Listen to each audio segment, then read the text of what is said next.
Olá, turma, tudo bem com vocês? Olha o assunto: alfabetização de alunos atípicos. Gente, essa é uma pergunta que tá sempre aí na nossa linha da nossa rede social, e eu vou contar para vocês que o primeiro aluno que eu alfabetizei foi um aluno atípico. Ele hoje já tem 12 anos de idade e é o meu maior sucesso, assim, porque foi no meu primeiro ano de trabalho. E como que deu certo, né? O que aconteceu? É um aluno TEA, né, com transtorno do espectro autismo, suporte nível 2, e não foi fácil, mas é uma criança que tinha um bom aporte familiar. E isso é muito importante quando a gente fala de alfabetização de alunos atípicos. A alfabetização de alunos atípicos, ela precisa 100%, eu vou colocar aqui, ó, 100% da ajuda da família. Por quê que ela precisa 100% da ajuda da família? Porque a gente precisa conhecer essa criança e precisa que ela seja muito estimulada. Uma criança normal já precisa ser estimulada porque nós vivemos num mundo de eletrônicos e hoje nós temos percebido, você percebe como sociedade, de que os smartphones, os tablets têm sido usados para acalmar as crianças atípicas. E o que não traz para elas vontade de pegar numa folha, de pegar num lápis, num papel, para aprender a ler e escrever. Algo que traz para elas que já tem uma dificuldade de comunicação, porque lembrando que a leitura e escrita é uma comunicação, é algo cultural, em que a criança precisa desenvolver, aprender um aprendizado externo. E aí, essa criança, que já as crianças que estão sem nenhum transtorno, né, de neurotipicidade, já não vem. Para que eu vou usar ler e escrever? A criança atípica, ela não sabe, não vê, muito menos para que ela vai usar o ler e escrever. Então você precisa ter uma família 100% engajada. Se você quer assistir esse conteúdo, dá um like, se inscreve no nosso canal e compartilha com as amigas que estão precisando saber o que fazer para alfabetizar crianças atípicas. Vamos lá? Gente, olha só, a criança atípica, normalmente, tá, assim, aquelas que verbalizam, se comunicam, tá, eu vejo que 50% delas, 50% sim, 50% não, ok? Dessas crianças que tem ou TEA, ou a maioria, vou falar do TEA aqui, né, do espectro autismo, suporte nível 1 e 2, até o 3 também, elas já entram na escola de 5 a 7 anos de idade, 5 a 6 anos de idade já alfabetizadas. Só que algumas vezes nós pais, né, eu me digo como mãe, pai, nós não percebemos que os nossos filhos estão alfabetizados. Já fiz um atendimento de uma mãe que comprou o curso do Estuda Meu Filho e ela disse assim: ai, tô muito preocupada, eu tenho um filho TEA e ele não sabe ler ainda. Eu falei assim: tem certeza que ele não sabe ler? Quando eu fui fazer o atendimento com a criança para poder auxiliar mais significativamente a mãe, confirmei que o filho dela já estava alfabetizado. Só que por ter o espectro autismo, ele não sabia se expressar em que estava alfabetizado. Então, nós temos esses dois, vamos dizer assim, essas duas nuvens que andam nas salas de aula.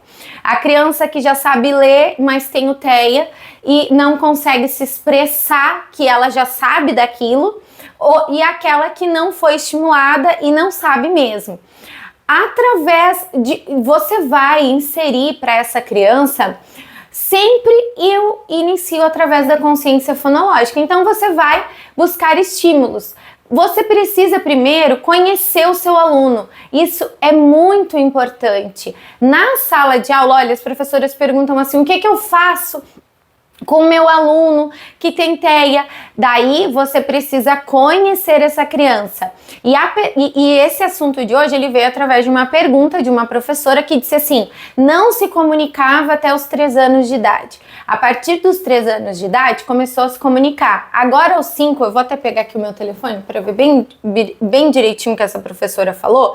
Ela disse assim, agora com 5 anos de idade, que ele começou, né, a ter compreensão da fala, compreensão do mundo. Então, gente, pensa só.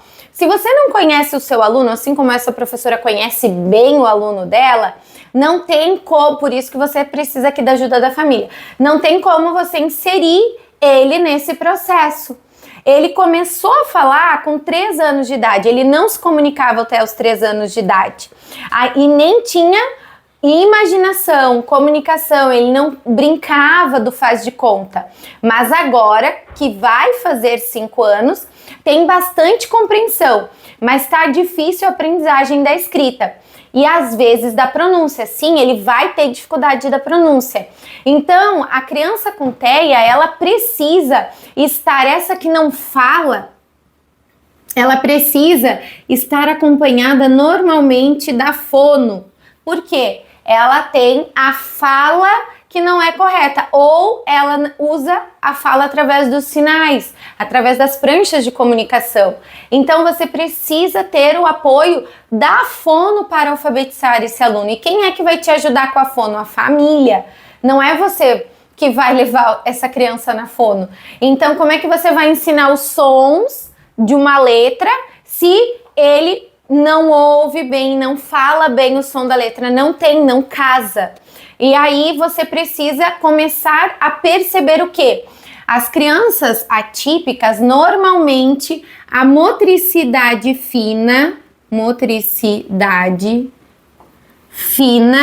está prejudicada. Eles têm dificuldades manuais da motricidade fina. Então, eles precisam trabalhar a motricidade fina para depois pegar no lápis. Você vai precisar trabalhar a motricidade fina nele. Então você vai vivenciar coisas com ele. Você pode fazer um porco-espinho de garrafa, ele vai ter que colocar os palitinhos dentro do porco-espinho. Você pode trabalhar com ele a pega de pinça com pegadores grandes. Você começa com pegadores grandes, pegador de massa, aquele que a gente usa em casa, bota objetos e fazer ele ficar manuseando aqueles objetos, fechando o botão, fechando os zíperes. Esse meu aluno, ele não conseguia abotoar um botão com 6 para 7 anos de idade. Ele não abotoava, ele não conseguia. Então, como que ele ia pegar um lápis? Se ele não fazia pequenos movimentos, ele não conseguia recortar. Então, é um processo diferente de aprendizagem dos outros, porque a maioria das crianças já vem sabendo segurar o lápis, vem sabendo fazer coisas, né? E elas precisam estar. Um outro perfil um pouco parecido com o TEA é o TDAH hiperimpulsivo, aquele o impulsivo, que ele também tem a motricidade fina prejudicada, ele não consegue se concentrar, ele não para, ele é bagunçado, as coisas na mesa dele são bagunçadas, ele não se concentra. Então você precisa trabalhar com ambos atividades de concentração. Então, para trazer as letras para essas crianças, o que você vai fazer? Você vai jogar jogos, você vai jogar jogo de dominó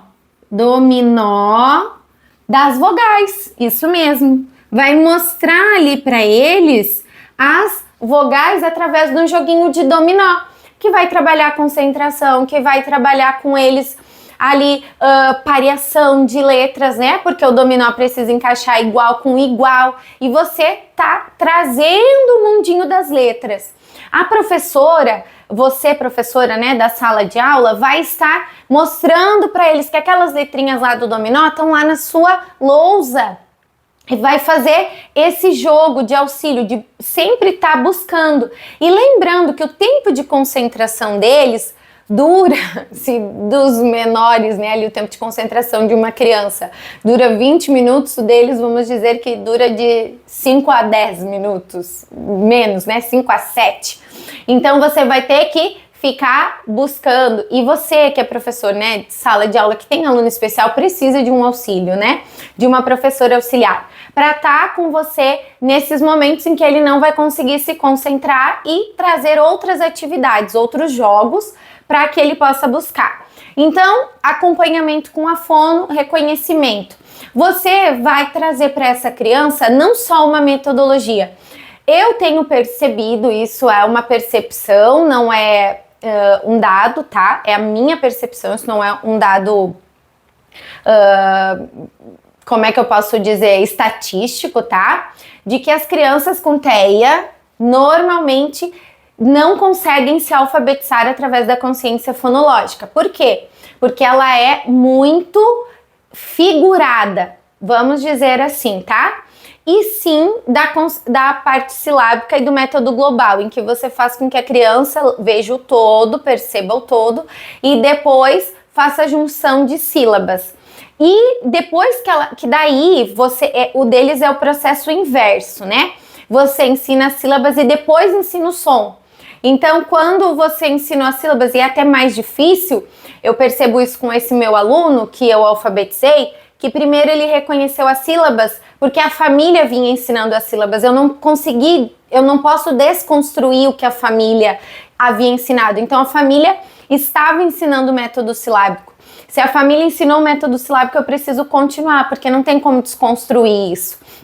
E aí eu venho com os sons. Então, quando eu mostro para ele que ele tá lendo barata e quando ele vai ler barraca, eu falo para ele, agora olha, movimenta a garganta, barraca, R de garganta, barata, R de língua. Aí ele faz a percepção e fixa a aprendizagem. Então, você precisa perceber, eu vou colocar aqui, professora, que você precisa ver qual método. Você vai ter que fazer vários tentativa e erro, tá? Qual método o seu aluno qual método usar? Eu vou botar aqui, tá? Porque qual método o seu aluno está mais assertivo, que é aquele que acerta para ele. Porque as crianças são diferentes. Eu já tive alunos TES que se alfabetizaram através da consciência fonológica, como eu já tive os que não se alfabetizaram. Então, tudo isso vai de cada criança. Você vai ter que fazer tentativa e erro.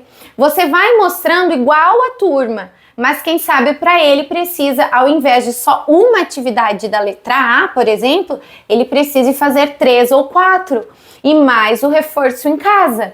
E aí você vai sempre trazendo, buscando, reforçando, buscando, reforçando, buscando e trabalhando muito essa área de motricidade fina e ampla, porque é algo que eles não têm bem fixo na sua parte corporal. Então, cada aluno tem um jeito de aprendizado.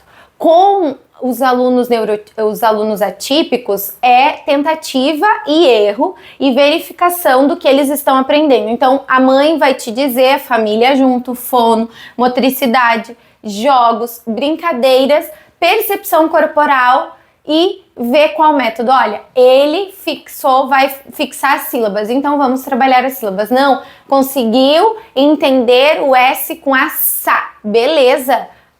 Assim nós continuamos. Nessa mesma turma, tinha 2 alunos TEAs, esse nível 2, suporte nível 2 e um suporte nível 1. O suporte nível 1 foi alfabetizado através da consciência fonológica e o suporte nível 2 através da consciência silábica. Por quê? O nível 1 a família ainda não tinha tentado alfabetizar, pegou o que a escola deu. O nível 2 a família já estava inserindo as sílabas, tivemos que continuar. Então, o mais importante no processo inicial de alfabetização de crianças atípicas é você conhecer a família, ver quais são os estímulos, como está o processo da fala, se está sendo acompanhado pela fono, para você inserir os jogos e as brincadeiras e fazendo diariamente os estímulos. Quais estímulos? Nome, letra, reconhecimento, e aí trabalhando com a sua criança e desenvolvendo nela como uma criança